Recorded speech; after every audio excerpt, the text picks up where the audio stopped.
Hello दोस्तों, कैसे हैं आप सब। पिछली वीडियो में हमने एक नया पार्ट शुरू किया था जो है धातु एवं अधातु, जिसे हमने अंग्रेजी में मेटल्स एंड नॉन मेटल्स भी कहा था। हमने एक खेल खेलते हुए धातु एवं अधातु के कुछ गुणधर्मों के बारे में जाना था और आज के इस वीडियो में हम पढ़ेंगे धातुओं के भौतिक गुणधर्मों के बारे में विस्तार से। तो चलिए शुरू करते हैं। सबसे पहले हम लोग बात करेंगे कि धातुएं आखिर दिखती कैसी हैं। बच्चों, आपने धातु की बनी काफी चीजें देखी होंगी, जैसे ताला, कैंची, चाबी, मंदिर की घंटी इत्यादि। कैसे दिखती हैं ये सब चीजें? आपने पाया होगा कि ये सभी चीजें कुछ भूरे से रंग की होती हैं, क्योंकि बच्चों धातुएं सामान्यतः भूरे रंग के होते हैं। अब शायद आपके मन में ये सवाल आ रहा होगा कि क्या सभी धातुएं भूरे रंग की होती हैं? तो बच्चों, ऐसा नहीं है। जरा आप याद करिए कि सोना कैसा दिखता है, और शायद आपने अपनी रसोई घर में तांबे के कुछ बर्तन भी देखे होंगे, तो उनको भी याद करिए। आया कुछ याद? तो हाँ बच्चों, सोना कुछ पीले रंग का होता है और तांबा लाल जैसे रंग का होता है। तो आप सभी इन चित्रों में देख सकते हैं। चलिए चर्चा को आगे बढ़ाते हैं और अब बात करते हैं धातुओं की भौतिक अवस्था के बारे में। बच्चों, शायद आपको याद होगा कि पिछली वीडियो में हमने एक खेल खेला था और उसमें जाना था कि धातुएं ठोस अवस्था में पाई जाती हैं, जैसे कि लोहे की ये सलाखें, एल्यूमीनियम के ये पाइप्स। लेकिन बच्चों, अब एक बार जरा ये सोचिए कि क्या कोई ऐसी भी धातु होती है जो कि लोहे की तरह ठोस ना हो? कभी सोचा है आपने इस बारे में?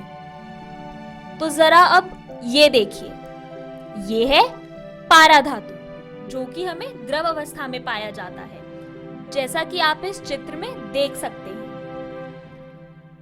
अब इसके बाद आप जरा ये सोचिए कि क्या आप लोहे को या एल्यूमीनियम को चाकू से काट सकते हैं?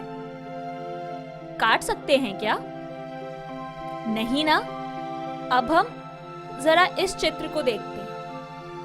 इस चलचित्र में आप देख रहे हैं सोडियम को। सोडियम और पोटेशियम कुछ ऐसी धातुएं हैं जो इतनी मुलायम होती हैं कि उन्हें आसानी से चाकू से काटा जा सकता है, जैसा कि आप इस चित्र में देख सकते हैं। चलिए अब आगे बढ़ते हैं। अभी हमने देखा कि धातुओं की अवस्था क्या होती है। अब बात करते हैं चमक की।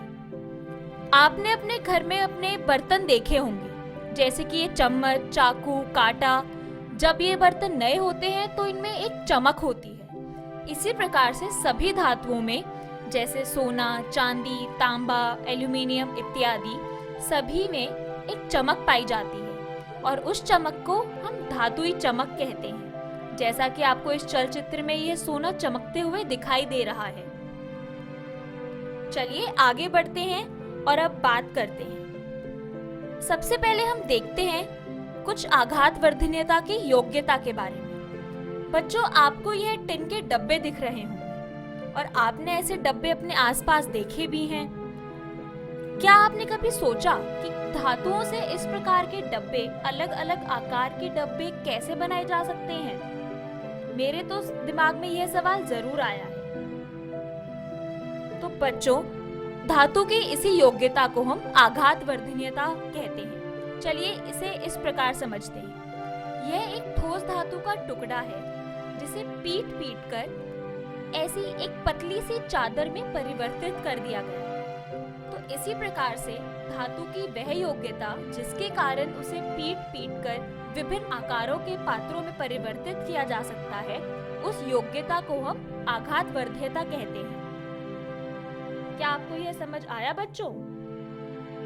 तो चलिए अब आगे बढ़ते हैं और पढ़ते हैं अगले गुणधर्म के बारे में, जो है लचीलापन यानी डक्टिलिटी। बच्चों, धातुएं इतनी लचीली होती हैं कि उन्हें आसानी से खींचा जा सकता है और पतली सी तारों में परिवर्तित किया जा सकता है, जैसा कि आप इस चित्र में भी देख सकते हैं। सोना, चांदी, तांबा, ये कुछ ऐसी ही धातुओं के उदाहरण हैं। तो चलिए अब आगे बढ़ते हैं। बच्चों, शायद आप काफी थक गए होंगे, तो चलिए साइकिल से कहीं सैर करने निकल जाते हैं। अब दोस्तों, साइकिल चलाते टाइम अगर हमारे सामने कोई आ जाए तो आप लोग क्या करेंगे?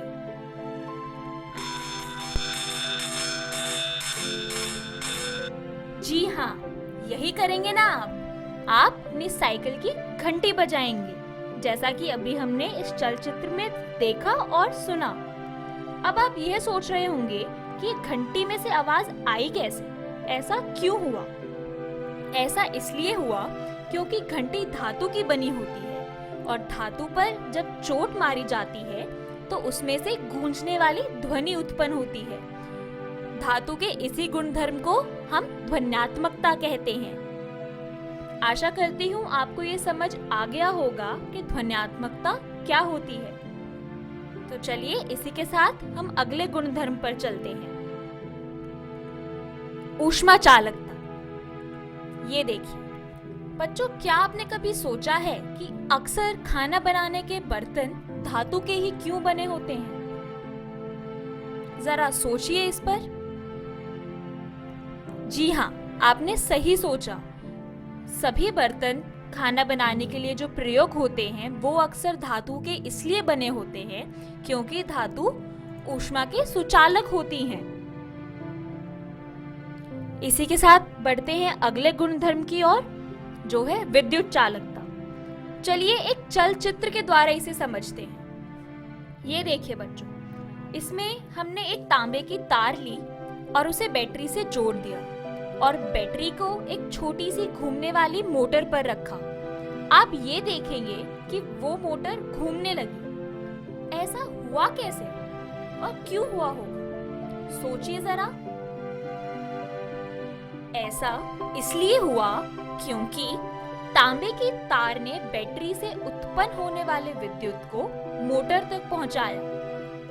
तांबे की तार विद्युत की सुचालक है। ऐसे ही चांदी, सोना, एल्यूमीनियम, ऐसी सभी धातुएं विद्युत की सुचालक होती हैं। पर क्या आप जानते हैं कि सबसे अच्छा विद्युत का चालक कौन सी धातु है? वो है चांदी। अच्छा बच्चों, अभी हमने पढ़ा कि सभी धातुएं विद्युत की सुचालक होती हैं। तो अब सवाल ये है कि अगर सभी धातुएं विद्युत की सुचालक होती हैं, तो बिजली के तार अक्सर सिर्फ तांबे के ही क्यों होते हैं? सोना, चांदी या एल्यूमीनियम के क्यों नहीं? सोचा है आपने कभी इस बारे में? सोचिए इस पर और अपने दोस्तों के साथ चर्चा कीजिए। तो चलिए बच्चों, अब देखते हैं कि तारे सोने या चांदी से क्यों नहीं बनती। ऐसा इसलिए क्योंकि सोना और चांदी ऊष्मा के भी अच्छे चालक होते हैं और इस कारण सोने और चांदी के तारों में विद्युत शक्ति का नाश भी अधिक होता है। इसके अतिरिक्त सोना चांदी महंगे भी होते हैं। अच्छा, तो फिर सोना चांदी तो महंगे हैं, पर एल्यूमीनियम तो सस्ता भी है और हल्का भी, तो इससे तार क्यों नहीं बना सकते? तो दोस्तों, इससे हम तार इसलिए नहीं बना सकते क्योंकि इसमें लचीलापन काफी कम होता है और बार बार मोड़ने पर ये टूट जाएगा। यहाँ हमने जाना कि बिजली की तारें अक्सर तांबे की ही क्यों बनी होती हैं। तो चलिए दोस्तों, एक बार देख लेते हैं कि आज की वीडियो में हमने धातुओं के किन गुणधर्मों के बारे में पढ़ा। हमने देखा कि धातुएं दिखती कैसी हैं, उनकी भौतिक अवस्था के बारे में जाना, धातुई चमक के बारे में पढ़ा, देखा कि धातुओं में लचीलापन होता है, यह भी जाना कि धातुएं ध्वन्यात्मक होती हैं और उनकी आघात वर्ध्यता के बारे में पढ़ा। आशा करती हूँ बच्चों, आपको सभी गुणधर्मों के बारे में समझ आया होगा और अगली वीडियो में हम लोग अधातुओं के गुणधर्मों के बारे में विस्तार से चर्चा करेंगे। धन्यवाद।